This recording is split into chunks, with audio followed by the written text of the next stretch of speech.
साल 2024 का सबसे बड़े परिवर्तन का समय अब निकट आने वाला है, क्योंकि देवगुरु बृहस्पति वृषभ राशि पर गोचर करेंगे। ये जो राशि है वृषभ राशि, ये वास्तव में धन की राशि मानी गई है। काल पुरुष की कुंडली में ये द्वितीय भाव अर्थात हमारे आर्थिक क्षेत्र को प्रदर्शित करता है, और मेष राशि के जीवन में अर्थ भाव इस समय पर काफ़ी महत्वपूर्ण होने वाला है। देखा जाए तो देवगुरु बृहस्पति 1 मई सन 2024 से लेकर के 14 मई 2025 तक के ठीक आपके द्वितीय भाव पर गोचर कर रहे होंगे। यही देवगुरु बृहस्पति आपके भाग्याधिपति बनते हैं, अर्थात आपके भाग्य के स्वामी होते हैं। अब मेष राशि के अनुसार भाग्य के स्वामी का ही द्वितीय भाव पर जाना आर्थिक रूप से तो आपको सबल बनाएगा ही बनाएगा, साथ ही साथ किसी भाग्य की विशेष कामना को भी यदि आप इंतजार कर रहे हैं तो ये आपके जीवन में प्रदर्शित करा सकता है। यही देवगुरु बृहस्पति मेष राशि के ठीक 12वें घर के मालिक बनते हैं। 12वां घर जो मेरे बड़े इन्वेस्टमेंट निवेश का होता है। क्रम से समझते हैं कि वास्तव में प्रभाव क्या मिलेगा। एक ऐसी राशि पर देवगुरु बृहस्पति का समावेश हो रहा है जो स्वयं शुक्राचार्य की राशि है। एक गुरु दूसरे गुरु के घर पर प्रवेश करेंगे, आपस में एक समायोजन समाहित होगा, एक अनुबंध होगा दोनों में कि दोनों आपस से मिलकर के कुछ एक अच्छे परिवेश, एक अच्छे मुकाम तक आपके जीवन को ले जाए।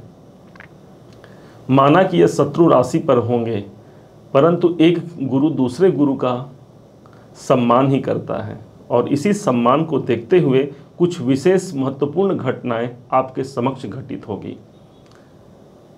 देवगुरु बृहस्पति मात्र एक ग्रह नहीं होते, बल्कि इनके अंदर ईश्वरत्व की कामना होती है। ईश्वर को यदि देखना है तो देख लीजिए देवगुरु बृहस्पति जन्म पत्रिका में कहाँ है, और इस टाइम पर यदि गोचर में देखा जाए तो धन भाव पर ईश्वर की कृपा आ गई है। क्यों आप और हम यदि कोई प्रॉब्लम में फंस जाते हैं, कोई हमारे पास समस्याएं आ जाती हैं, तो किसी गुरु के शरण में जाते हैं और उनसे विनय करते हैं कि हे गुरुदेव, हमारी कामना को सिद्ध कीजिए, हमारे परेशानियों को आप दूर कीजिए। उसी प्रकार से देवगुरु का आपके धन भाव पर जाना किस किस परेशानियों का दूर करेगा, इस बात को आज हम समझने वाले हैं।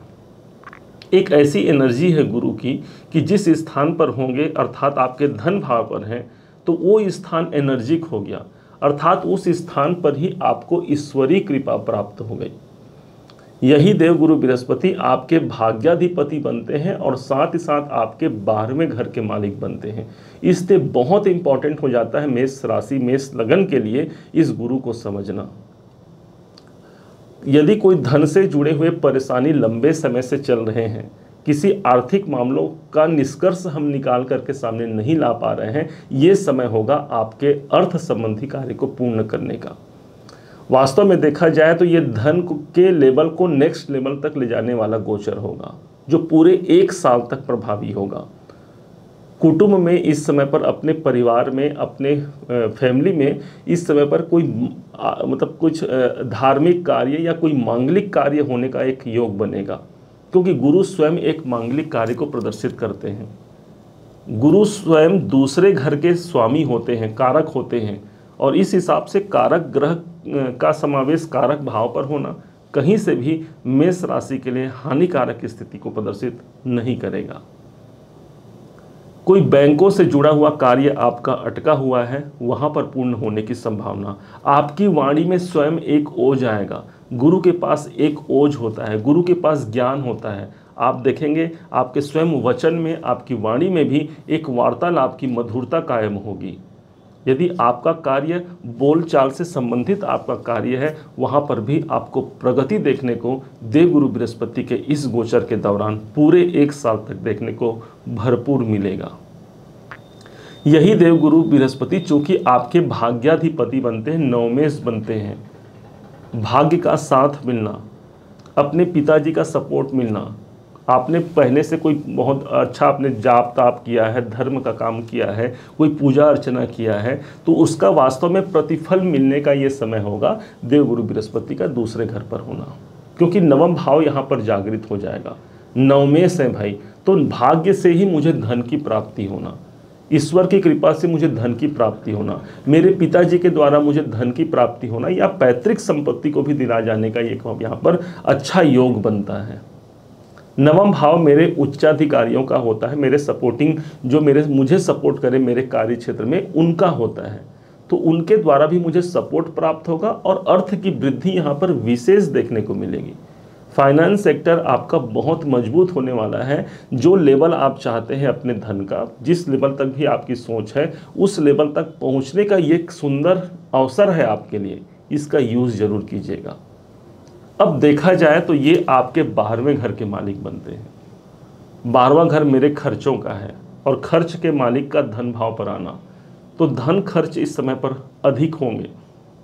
यदि देखा जाए तो ये एक अच्छा गोचर होगा। भाई मेरे पास यदि पैसे हैं तब तो धन खर्च होंगे, अर्थात इस समय पर पैसा खूब कमाएंगे और जो कामनाएं हैं आपको जिस जिस कार्य में धन खर्च करने की, वो कामनाओं को सिद्ध करने का ये गोचर होगा।